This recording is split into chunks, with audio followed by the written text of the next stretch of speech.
abençoados pela palavra. E hoje, no tema para meditar, nós vamos fazer uma meditação no capítulo 2 do livro de Romanos. Hoje nós vamos falar sobre o capítulo 2 e posteriormente nós vamos chegar em outros capítulos. Amém, irmãos? Meu nome é Gideon Gomes, presbítero Gideon Gomes, sou criador de conteúdo do canal Forjados pela Palavra. Eu vou fazer uma oração para Deus me inspirar para poder trazer o melhor da visão espiritual, né, irmãos? Porque a Bíblia se interpreta com ela mesma e também se interpreta através do Espírito Santo, porque é Ele que revela para nós aquilo que está oculto nas Escrituras. Amém? Senhor Deus Pai, muito obrigado, Senhor, pela Tua palavra. Obrigado por este canal, obrigado pelas vidas que me assistem. Obrigado, Senhor, por tudo que o Senhor tem feito na minha vida e o que o Senhor vai mais a fazer. Te agradeço por tudo e me dá uma compreensão, Espírito Santo, total da Tua palavra, para eu poder ajudar as pessoas a entenderem a Bíblia cada dia mais na sua maneira de interpretar. Em nome de Jesus, amém. Então, irmãos, no texto passado, no capítulo 1, nós falamos sobre a idolatria e depravação dos gentios, o assunto da epístola, a justiça pela fé, né? Então agora nós vamos começar a falar sobre a impertinência dos judeus e a justiça de Deus. Então, vamos lá. Portanto, és inexcusável quando julgas o homem. Quem quer que sejas, porque te condenas a ti mesmo naquilo em que julgas o outro? Pois tu, quem julgas, faz o mesmo. Ou seja, se eu não posso te julgar, se eu faço o mesmo que você. Vou dar um exemplo. Se você é uma pessoa que tem uma hábito de contar mentira, e eu conto mentira também, eu não posso te julgar porque eu sou um mentiroso igual a você. É um exemplo que eu estou dando aqui bem claro para vocês. Então, no versículo 2 fala assim: bem sabemos que o juiz de Deus é segundo a verdade sobre o que os tais fazem. Então, tipo assim, o juiz de Deus ele é segundo a verdade dos que tais coisas fazem, ou seja, do pecado, daqueles que praticam o mal, daqueles que não se arrependem e rejeitam a sabedoria de Deus. Capítulo 3.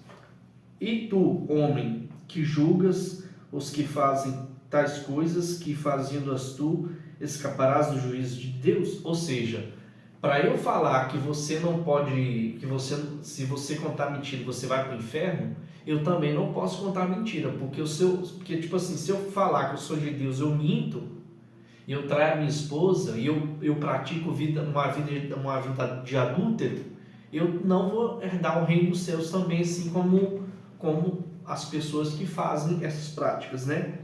Então, ou desprezarás tu as riquezas da sua benignidade, paciência, longanimidade, ignorando que a benignidade de Deus te leva ao arrependimento?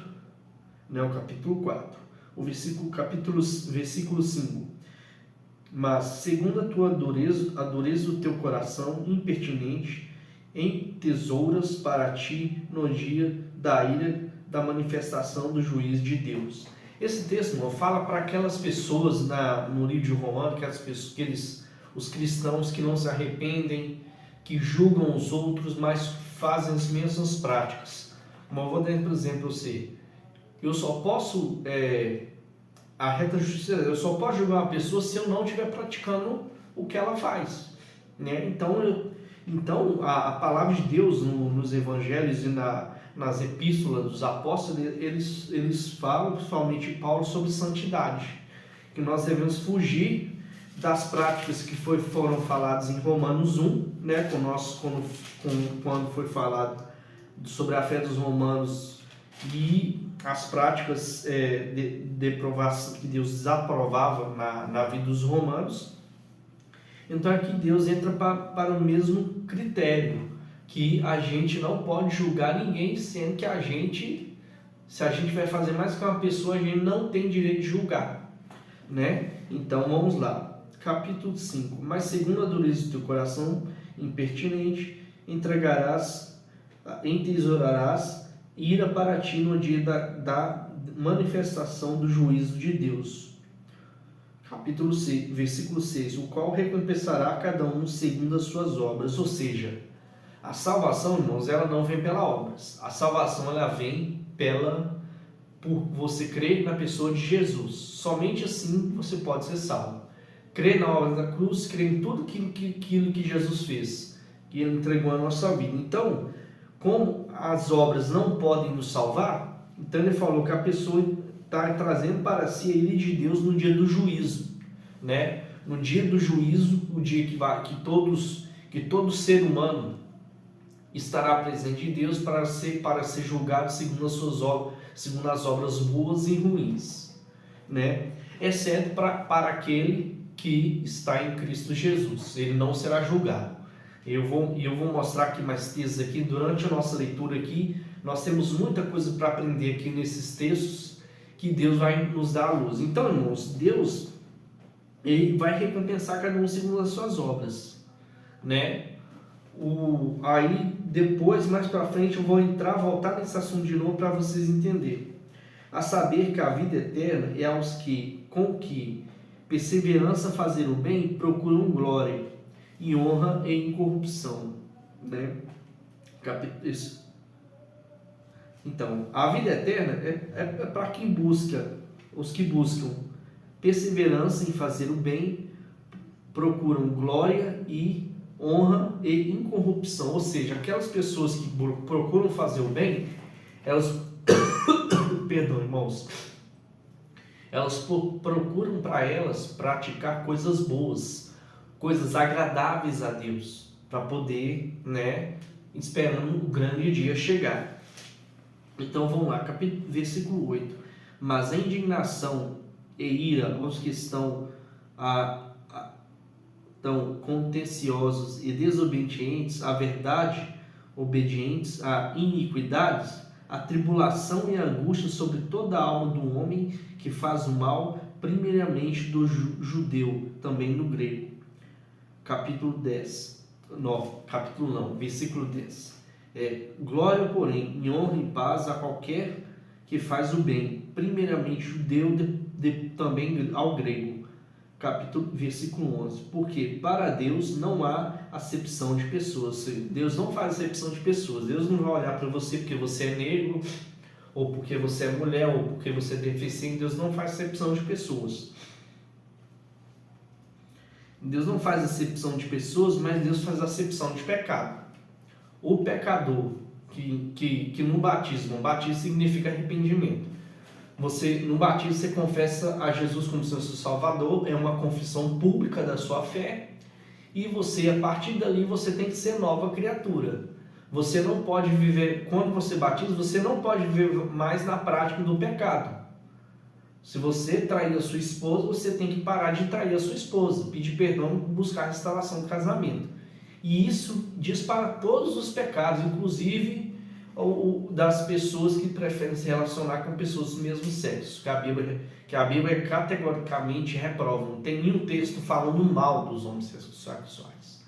Os textos que você ainda abrir falam que vão ser reprovados, né, que vão ser condenados. Mas isso cabe a Deus julgar. Então, vamos seguir aqui, né? Então, depois do capítulo 10, porque para Deus não há acepção de pessoas. Deus não rejeita ninguém que vem a Ele. Independente da opção sexual, credo, crença ou qualquer coisa. Deus não rejeita ninguém. Deus, ele luta por todos nós. Então, porque todos que sem lei pecaram, sem lei também perecerão. Todos que sobre a lei pecaram pela lei serão julgados. Ou seja, irmãos, Jesus Cristo, ele fala para todos aqueles que não entregaram sua vida a Ele ainda. Aqui, vou usar um nome fictício. Aqui, João, eu morri por você. Eu entreguei minha vida por você. Você reconhece minha obra na cruz? É essa mensagem que Cristo queria que todo homem entendesse. A mensagem que Deus quer dizer é essa. Se você não aceitar a Cristo como Senhor e Salvador, você vai estar sob o peso da lei, ainda sobre o peso da lei. E se você não reconhece a obra de Cristo na cruz, o peso da lei vai estar sobre sua vida. Ou seja, então, você não vai ser justificado, você não vai ser salvo porque você não entendeu que você precisava de um Salvador. Todo homem precisa de um Salvador, todo homem e toda mulher precisa de um Salvador. E o Salvador se chama Jesus Cristo, o Filho de Deus.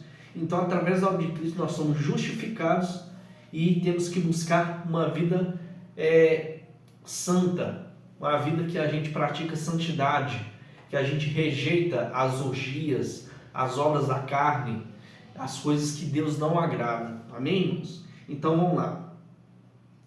Porque todos que sem lei pecaram, sem lei também perecerão.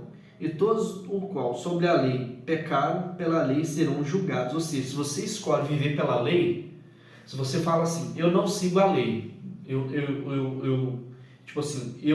sigo a lei de Moisés, eu não quero o sacrifício de Jesus. Então você vai para o inferno, direto para o inferno quando você morrer.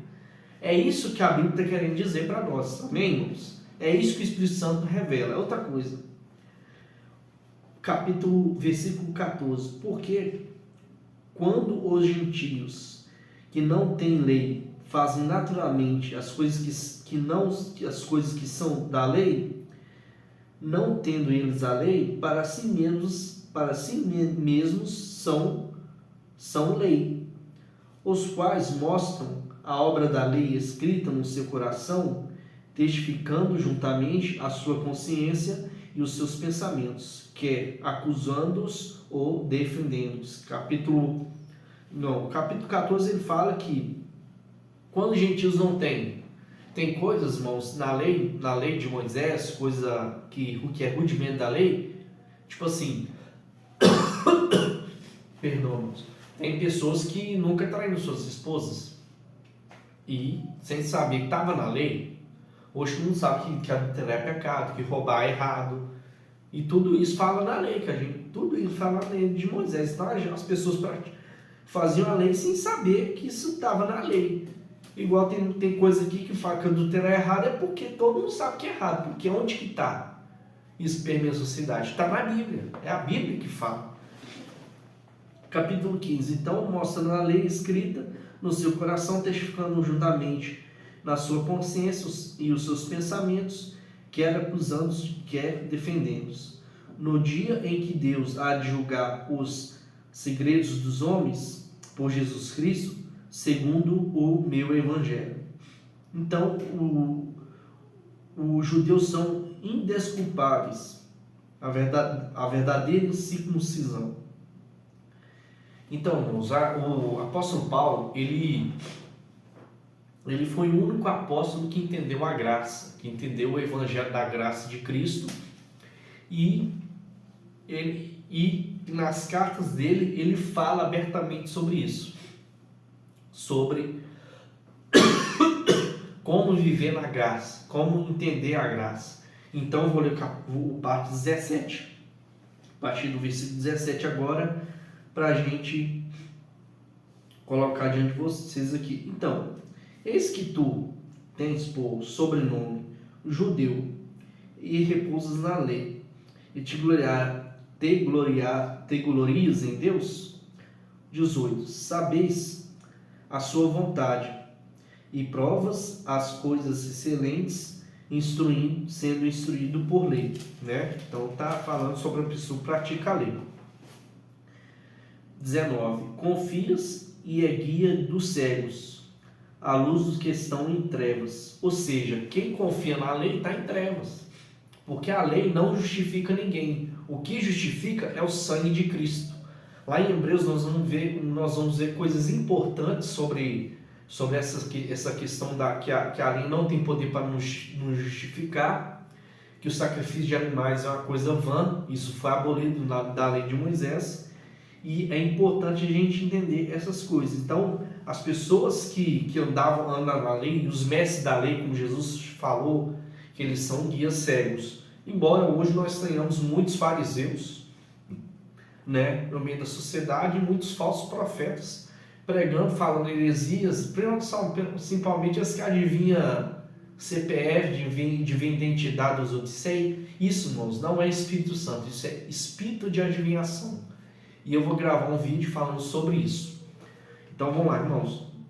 Então, o instruidor dos nécios, mestre de crianças, que tens a forma da ciência e da verdade na lei, tu, pois, que ensinas ao outro, não te ensinarás a ti mesmo? Tu que pregas que não se deve furtar, furtas, ou seja, você está sendo hipócrita. Então, os fariseus são hipócritas, né? Tu que dizes, 22, tu que dizes não se deve adulterar e adulteras, tu que abominas os ídolos e cometes sacrilégio, ou seja, a igreja, eu entendo a igreja evangélica entende que os católicos são idólatras, né? Vou dar um exemplo. Mas fica adorando o cantor. Chega na igreja e fica dobrando o joelho, beijando o joelho de um cantor, de um pregador, porque ele foi na igreja dele pregar. Isso também é idolatria. Então, você que é evangélico, vigia, irmão. Vamos vigiar. Porque a gente não pode dar glória ao homem, a gente tem que dar glória a Deus, porque é Ele que é Deus. Ninguém mais é Deus. Existe um único Deus, que é o Filho de Deus, Jesus Cristo. Amém, irmãos? Então vamos prosseguir aqui. 23. Tu que te glorias na lei, desonras a Deus pela transgressão da lei. Ou seja, a lei é um erro. Persistir na prática da lei de Moisés é um erro para a sua vida. Versículo 24. Porque, como está escrito, o nome de Deus é blasfemado entre os gentios por causa de vós. Ou seja, falando dos judeus. No texto aqui, Deus está falando contra os judeus, através do apóstolo Paulo. 25. Porque a circuncisão é, na verdade, proveitosa para se tu guardes a lei. Mas se tu és transgressor da lei, a tua circuncisão se torna em incircuncisão. Se, pois, a incircuncisão guardar os preceitos da lei, porventura a circuncisão não será reputada como circuncisão. A circuncisão, que por natureza se cumpre a lei, não te julgará. Porventura, a ti, se pela letra, a circuncisão és transgressor da lei. Porque não é o judeu e o que é exteriormente, nem é circuncisão a que o exteriormente na carne. Mas o judeu ou que é o interior, circuncisão, a que é do coração no espírito, e não na letra, cujo louvor não provém dos homens, mas de Deus. Então, irmãos, aqui Paulo está falando da circuncisão, né? Porque a gente igual eu sou brasileiro, uma das coisas, eu fui ministro de louvor muito tempo na igreja, mais de 20 anos de missão louvor, e eu nunca me considerei levita, porque o ministério levítico foi abolido pela lei. Foi abolido pelo sacrifício de Jesus na cruz. Jesus acabou com os sacrifícios que os judeus sacrificavam animais antigamente. Então querem voltar, mas não é mais necessário esses animais para sacrificar, porque o que Cristo fez foi uma obra perfeita, uma obra santa diante de Deus. Então, irmãos, esse aqui é o capítulo 2, né? Espera aí só um minuto, irmãos. Eu estava certo mesmo, que é Cristo falando da circuncisão, porque se você que quer viver de acordo com a lei, ninguém vai ter poder para justificar você. Ninguém vai ter poder para te justificar. Mas se você reconhecer Cristo, você é automaticamente justificado na morte de Cristo Jesus. Em Cristo Jesus você se torna justificado de todos os pecados que você possa um dia ter praticado. E Deus deve ser glorificado por causa disso. Nós temos que dar glória por causa de Jesus e louvor a Ele por causa de Cristo. e tomando essa palavra de hoje. Que Deus abençoe sua família e sua vida no nome de Jesus e até o próximo vídeo. Amém.